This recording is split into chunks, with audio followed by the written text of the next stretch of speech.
Alhamdulillahirabbil alamin. Puji syukur kehadirat Allah Subhanahu wa taala atas segala limpahan rahmat dan rahimnya sehingga pada pagi hari ini kita bisa bertatap muka kembali dalam mata kuliah ilmu tajwid. Kemudian salawat serta salam semoga selalu tercurah limpahkan kepada junjungan alam Nabiullah Muhammad sallallahu alaihi wasallam. Baiklah, hari ini gimana kabarnya? Alhamdulillah. Sudah pada sarapan ya? Sudah.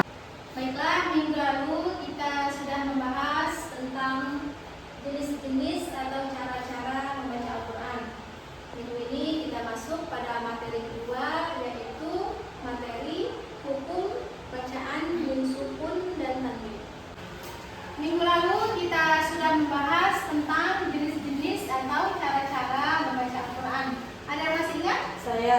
Oke, ada apa aja? Jadi ada 4 jenis-jenis membaca Al-Quran itu ada 4. Yang pertama tahqiq, yang kedua taktil, yang ketiga tadwir, dan yang terakhir adalah hadal. Oke, jadi ada 4 jenis cara membaca Quran.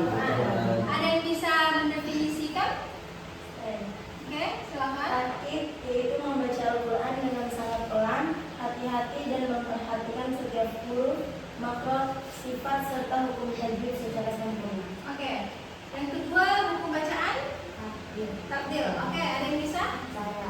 Oke, Takdir yaitu membaca Al-Quran dengan pelan, teratur dan jelas sesuai dengan kaidah tajwid. oke. Yang hukum bacaan ketiga. Saya Oke, tadwir. Jadi tadwir adalah tempo membaca Al-Quran dengan sedang, tidak terlalu cepat seperti hadir dan tidak terlalu lambat seperti taktil. oke. Hukum bacaan yang terakhir. Siapa? Oke, Saya. silakan. Hadir adalah cara membaca Al-Quran dengan cepat, namun tetap memperhatikan ilmu tajwid. Oke, baik. Kita kasih aplaus buat kita semua. Baiklah, untuk minggu ini kita masuk pada materi kedua, yaitu hukum bacaan nun sukun dan tanwin. Oke. Untuk materi pelajaran hukum nun sukun dan tanwin ini ada capaian pembelajarannya, yaitu yang pertama, mahasiswa mampu memahami hukum bacaan nun sukun dan tanwin, dan yang kedua, mahasiswa mampu mempraktekkan hukum bacaan nun sukun dan tanwin dalam bacaan Al-Quran. Definisi nun sukun dan tanwin. Apa sih nun sukun itu? Nun sukun adalah huruf nun yang tidak memiliki harokat, baik fathah, kasroh maupun dhamma, tetapi ada secara tulisan maupun bacaan, baik dalam kondisi terhenti maupun tersambung. Bisa dipahami? Bisa. Oke. Kemudian tanwin. Tanwin adalah nun sukun tambahan yang terdapat di akhir isim atau kata benda secara bacaan bukan tulisan, dalam kondisi bersambung bukan berhenti. Nah, sekarang kita akan masuk pada hukum bacaan nun sukun dan tanwin. Jadi hukum bacaan nun sukun dan tanwin itu terbagi menjadi 5. Yang pertama, Idgham khalqi, kedua, idgham bidunan, tiga, idgham bidunan, keempat, ikhfa, yang kelima, ikhfa. Oke, jadi hukum nun sukun dan tanwin terbagi menjadi 5 bacaan ya. Ya. Oke, yang pertama kita akan bahas tentang hukum bacaan idhar khalqi. Pengertian idhar, ada yang bisa baca?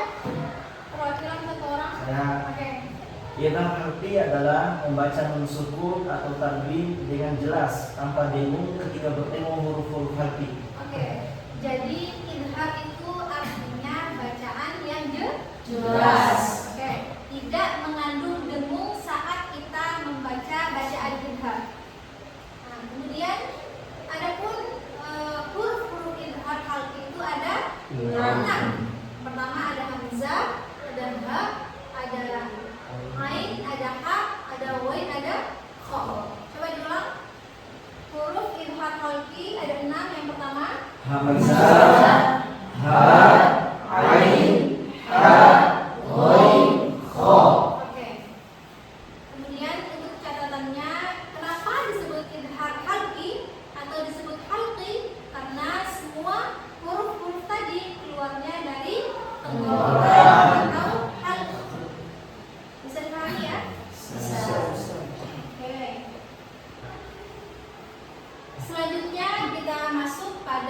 contoh bacaan idhar halqi. Di sini ada contoh nun sukun ketika bertemu dengan salah satu huruf idhar. Di situ ada nun sukun minhum, nunnya mati bertemu dengan salah satu huruf idhar yaitu ha. Jadi bacaannya harus jelas. Minhum, coba. Minhum. Jadi tidak boleh didengungkan minhum. Jadi harus jelas ya. Minhum. Kemudian contoh yang kedua ada nun sukun bertemu dengan hamzah. Man amana. Man amana. Sekali lagi. Man amana. Oke, contoh ketiga ada tanwin bertemu dengan huruf ha. Tanwin bertemu dengan huruf ha. Alimun hakim. Coba. Alimun hakim. Kemudian yang terakhir ada tanwin bertemu dengan huruf ha. Naron hamiyah. Naron hamiyah. Oke, sekarang saya coba tanya atau kita review kembali pelajarannya. Apa itu arti idhar? Jelas. Oke. Halqi? Tenggorokan. Huruf idhar tadi ada berapa? 6. Yang kita sebutkan? Hamzah, Ain, Ha, Ghain, Kha. Oke. Selanjutnya kita akan masuk pada materi kedua yaitu idgham bil gunnah.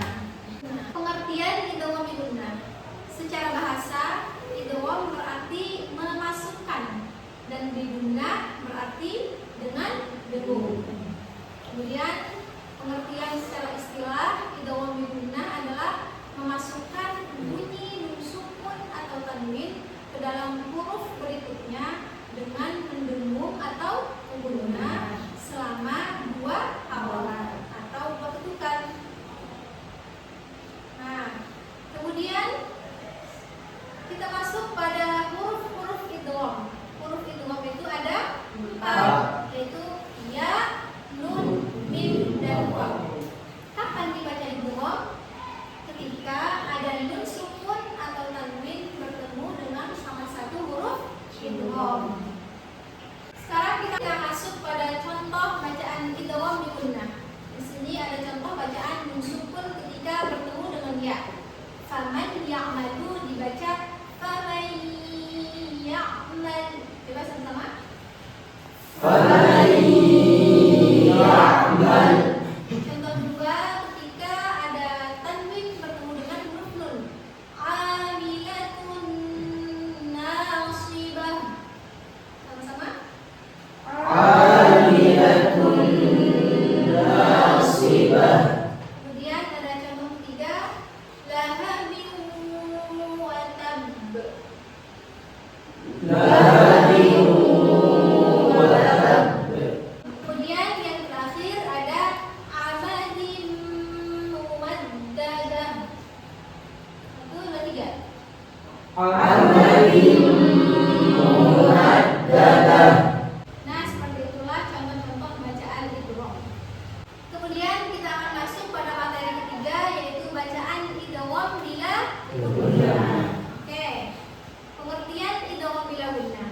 Secara bahasa, idgham berarti memasukkan. Kemudian bila berarti tanpa dan gunnah berarti dengung.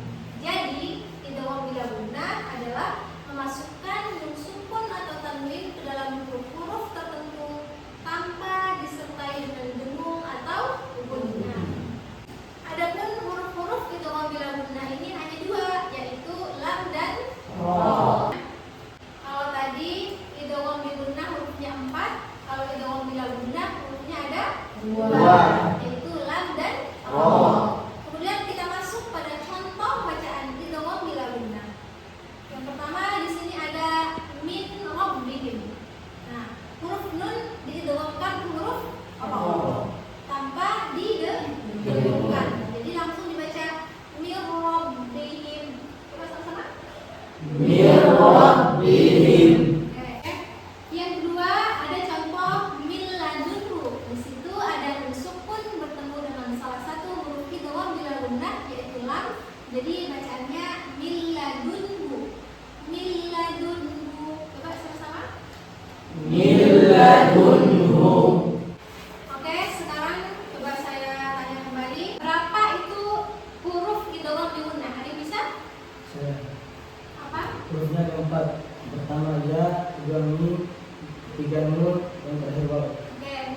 Ada yang bisa mencontohkan?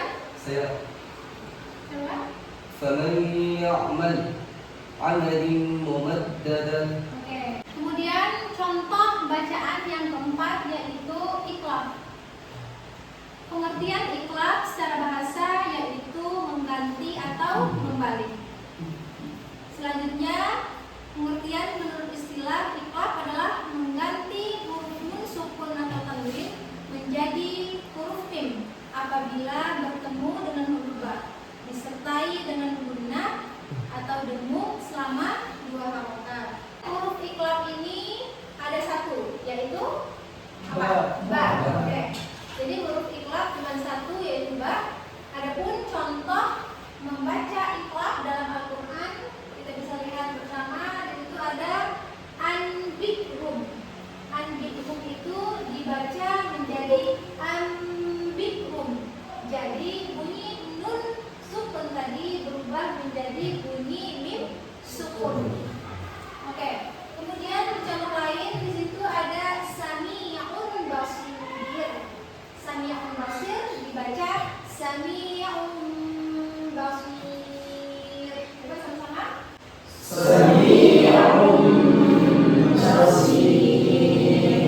Ciri-ciri bacaan iqlab. Yang pertama, suara nun sukun atau tanwin diganti menjadi mim kecil, namun tidak ditulis, hanya dibaca. Kemudian disertai dengan nun gunnah atau dengung selama 2 harokat atau 2 ketukan. Sudah. Baiklah, hukum bacaan nun sukun dan tanwin ada berapa? 5. Yang sudah kita pelajari ada 4. Pertama,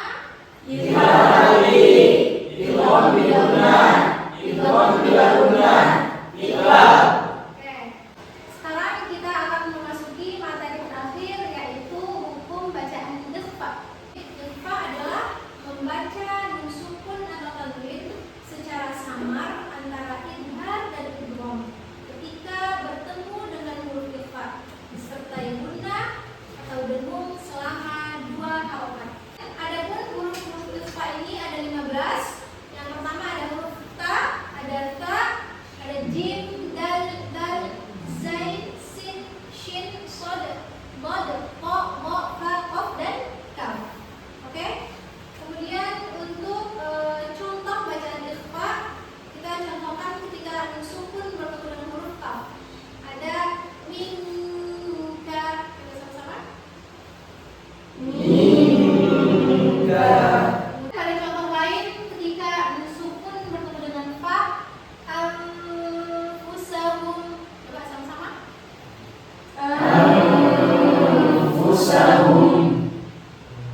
Oke.